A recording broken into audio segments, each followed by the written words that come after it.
Darío Aranda, quien es un periodista, colaborador de Página 12, el diario de Buenos Aires, donde hace tiempo viene trabajando sobre la problemática esta de la tierra puntualmente, ¿no? Sobre todo el modelo económico extractivo, ¿no? De la soja, de la minería, del petróleo, de las pasteras y demás, y donde uno de los trabajos interesantes que ha realizado Argentina originaria, genocidios, saqueos y resistencia, de alguna manera vuelca todas estas problemáticas que surgen a partir de la tenencia de la tierra en nuestro país. Darío, muy buenos días, bienvenido a Mate Amargo. Diego te saluda, ¿cómo estás? Hola, ¿qué tal? Buen día y un gran gusto poder hablar con ustedes después de tantas veces que probamos y justo estamos en viaje, distintas cuestiones y no se pudo, así que un gustazo. Bueno, Darío, realmente para nosotros es un honor tenerte aquí en estos micrófonos, y para empezar, digo, esta problemática de la tierra que vos muy claramente la explicás en tu trabajo, en tu libro, en Argentina originaria, digo, para que los oyentes también entiendan, en una zona, digo, Río Tercero es una zona puramente agrícola, sobre todo, donde tenemos la gran mayoría de campos sojeros alrededor también, ¿no? Digo, algunas de las particularidades que tiene la problemática de la tierra que vos los volcás acá en tu libro, ¿no? Sí, yo por ahí tengo alguna quizás disidencia con lo que es cómo se plantea en general en los medios el tema de la extranjerización de la tierra, ¿no? Por un lado, yo la verdad que creo que la extranjerización de la tierra no es el gran problema de Argentina, ni mucho menos.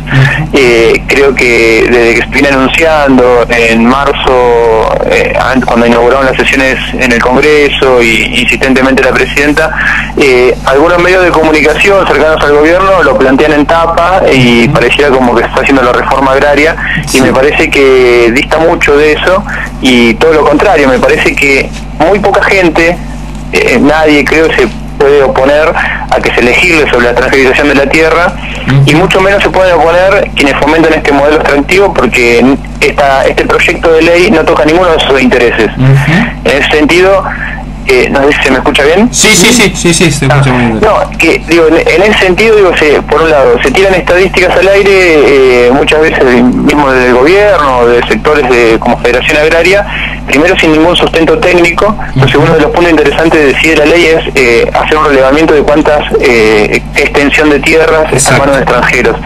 Eso es muy interesante. Me parece que el tema de los 90 días que pone es irrealizable, pero bueno, digo, sería algo a corregir. Ahora, yo lo he charlado con varios compañeros y digo, ¿cuál es la diferencia en que tenga 1 millón de hectáreas Benetton o que tenga 1 millón de hectáreas Grobocopatel, nacido y criado en Argentina? Claro. ¿O qué diferencia hay entre que lo tenga Lewis y que lo tenga Alfredo Olmedo, digo, que es un sojero de Salta?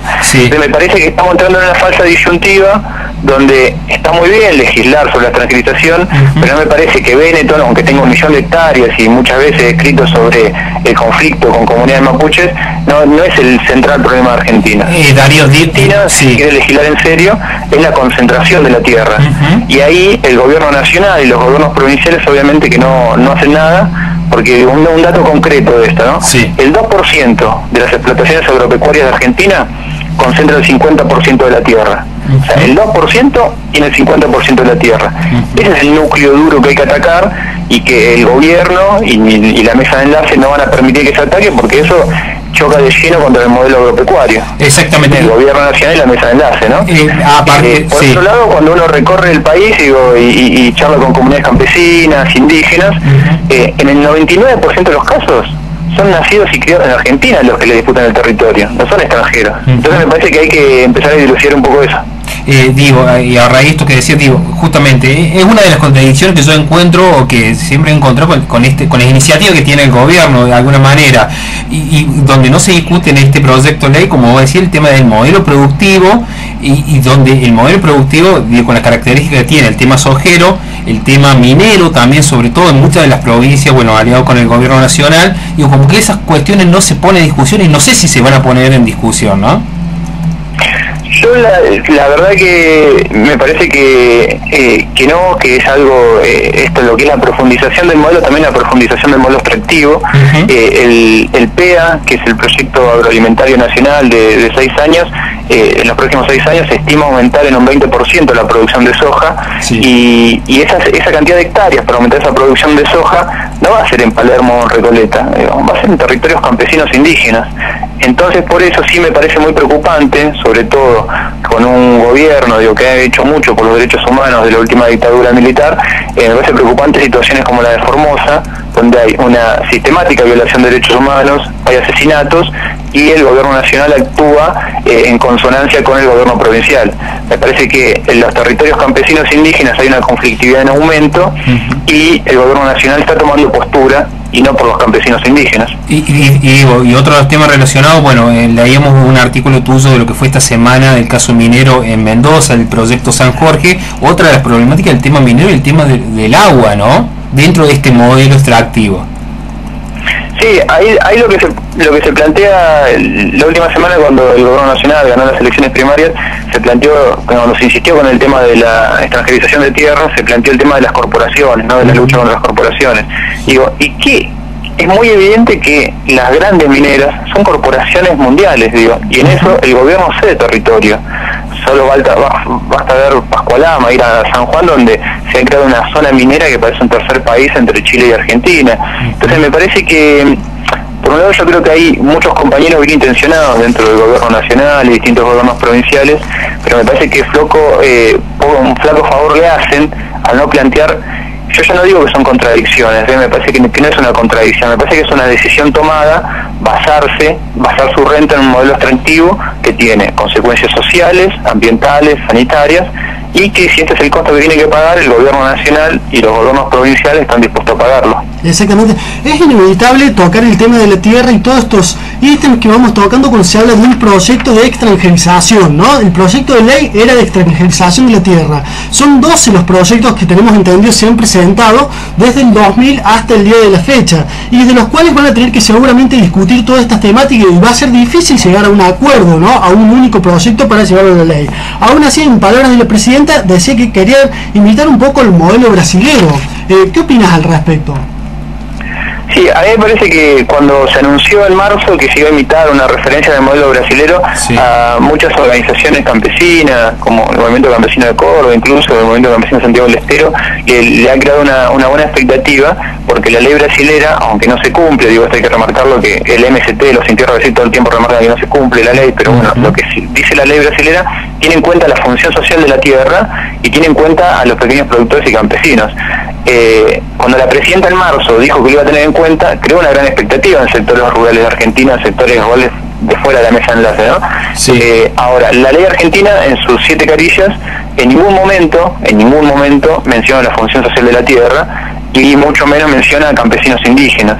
O sea, está claramente focalizada a el combate, si se quiere, o a regularizar, ni siquiera el combate, la propiedad en manos de extranjeros. Y me parece que sí, se viene, ya este año no, pero el año que viene se va a discutir mucho la extranjerización.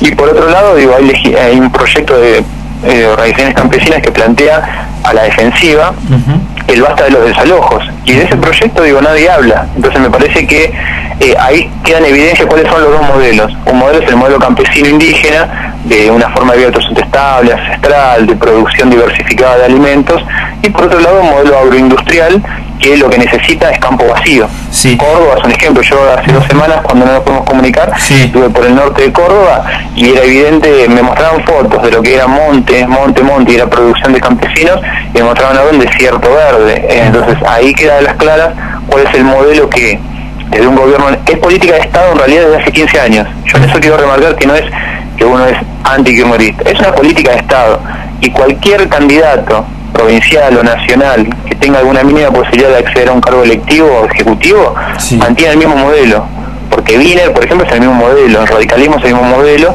Entonces me parece que es una discusión más de fondo sobre cuál es la política de Estado, si un campo sin campesinos y productor de oleaginosas para China y Europa, o de verdad vamos a producir alimentos. A mí me parece un sarcasmo muy grande cuando de distintos funcionarios mencionan que Argentina produce alimentos.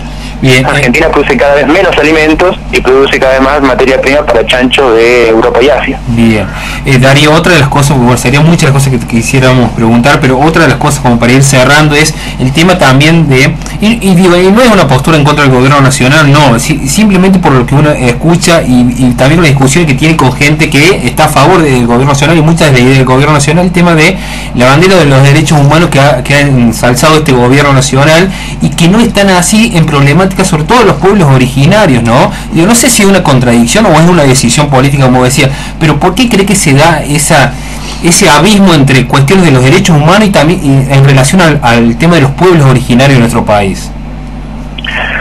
No es como un descubrimiento mío, sino que lo han reflexionado muchos compañeros, muchas comunidades y uno como que va reflexionando junto a ellos.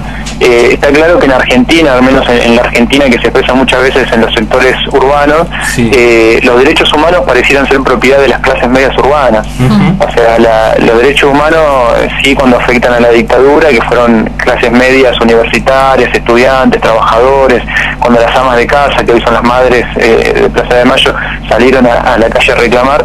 Ahora, cuando estamos hablando de la violación sistemática de los sectores empobrecidos del campo, ahí pareciera que los derechos humanos tienen una distinta vara, dicen algunos colegas, ¿no?, de los medios públicos. Me parece que ahí, en eso, yo hasta antes del 23 de noviembre del año pasado, cuando sucedió la represión en Formosa, pensé que era una contradicción del gobierno nacional. Después de lo que ha sucedido en Formosa y cómo en el día a día el gobierno nacional actuó en complicidad con el gobernador Infran, yo creo que es una decisión tomada del gobierno nacional avanzar con el modelo extractivo, y si el precio es la vulneración de derechos de campesinos indígenas, lo va a pagar. Yo en eso estoy convencido, y esa es una de las grandes discusiones que tenemos con muchos compañeros del campo que creen que hoy es el mal menor el kirchnerismo, pero que asimismo sostiene un modelo sojero que se afianza día a día y que tiene costos políticos. Me quedó picando algo muy chiquitito, que cuando hablamos de la extranjerización, incluso muchas veces es sarcástico, ¿no? Porque, por ejemplo, Río Negro ahora está cediendo 300.000 hectáreas a China para sembrar soja. El gobierno de Chaco, también aliado del gobierno nacional, está cediendo 200.000 hectáreas del impenetrable para sembrar soja. Entonces, ya no hace falta que los extranjeros vengan y compren tierras para hacer uso de eso, sino que los propios gobiernos provinciales están cediendo territorio gratis en comodato casi. Me parece que ahí, hay un límite muy fino entre, yo creo que hay que empezar a discutir, sobre todo los compañeros bien intencionados dentro del gobierno, el tema de modelo extractivo o derechos humanos. Me parece que esa es la postura que hay que empezar a tener para discutir, algo que tiene costos humanos, ¿no? Darío, todo esto que hemos hablado y mucho más está Argentina originaria, genocidio, saqueo y resistencia. Te agradecemos por tu palabra aquí en este programa y seguramente en otra oportunidad nos volveremos a encontrar para dialogar de estas problemáticas. Yo le agradezco muchísimo a usted y lo que necesiten. Un fuerte abrazo. Dale, un abrazo. Ahí pasaba, chicos, Darío Aranda, periodista, periodista de Página 12, que desde hace varios años viene trabajando en las problemáticas de la tierra, de los pueblos originarios, minerías, monocultivos como la soja y demás,